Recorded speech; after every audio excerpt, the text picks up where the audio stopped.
Ang niluluto po ni Kahimas, adobo na mas marami yung kamote. Hindi na po ako nagsasahog ng ng patatas. Kamote po at saka inadobo ko sa manok. Yan po oh.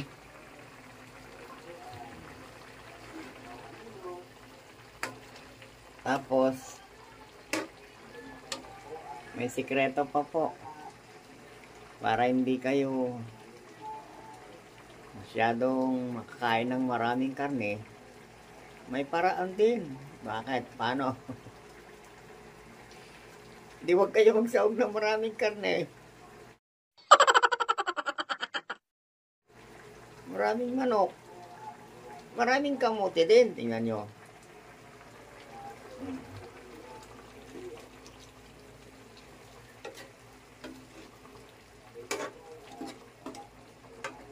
Meron pa isang sikreto para masarap kumain. Ano ba ang pinasasarap kumain? Damihan nyo ng sili. Mga 4. Opo, 4 na sili. Yan pong 4 na sili. Habang dumadami, tumatamis yun. Hindi na po umaanghang. Matamis na po ang tawag nila ron. Ayan.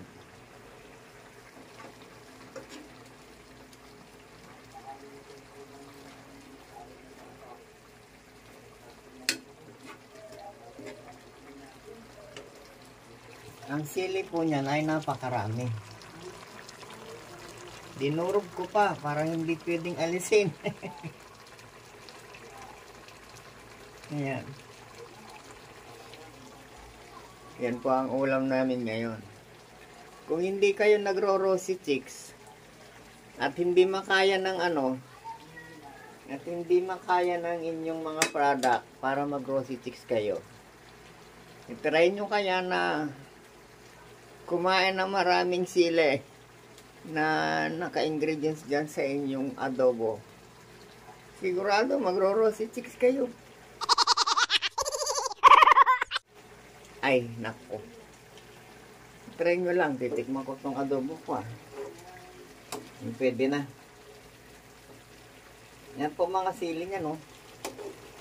Yan, no? Ayan.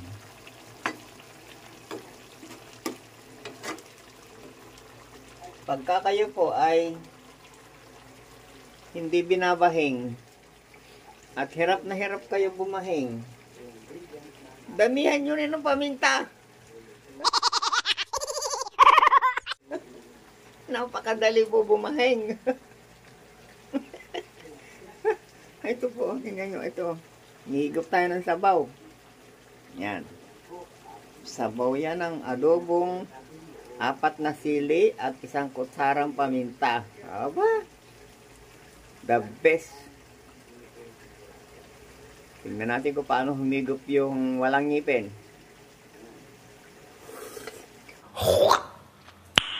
Nice. Ayun. Tsaka kung hindi kayo inuubo, damihan nyo na rin ng sili para ubuhin. Ubuhin kayo. Papatayin ko na. Ayan po, oh. Luto na po yan. Luto na ang ating recipe na adobo. Ilang pirasong manok lang po yan, oh. Yan, sa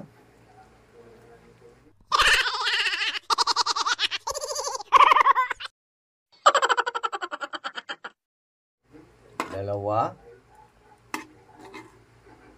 tatlo, 4 na pirasong manok lang po yung inadobo ko.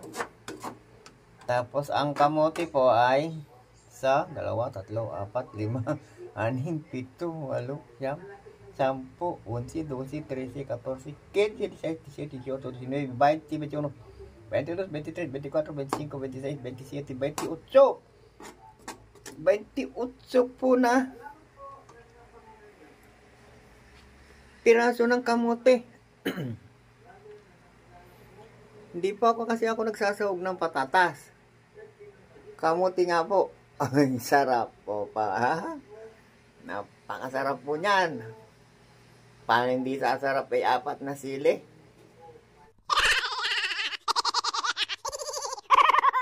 Aba. Try nyo kaya. Pag hindi kayo nag-rosy chicks.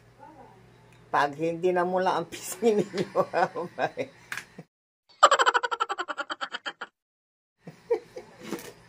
Mamumula talaga pisngi ninyo. Ay, kailangan nyo pa ba mag-make up? Hindi na, wala na make up.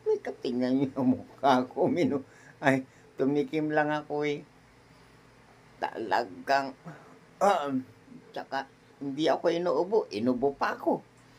O, tapos, hindi ako binabahing, bahing na ako. Gusto ko nang bumahing sa harap ng video.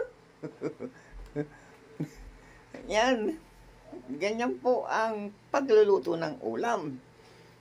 Baguhin naman natin ang style ng pagluluto ng ulam. Para masarap ang kain. Para masaya. O, yan. Lutong-luto na po yan, o. Yummy.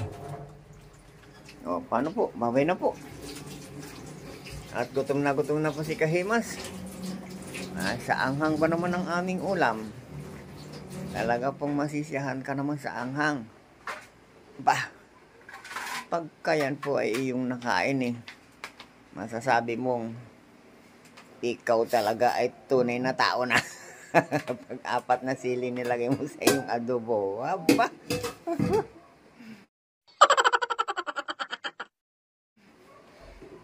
Saka, yung patatas daw po ay may mataas na content.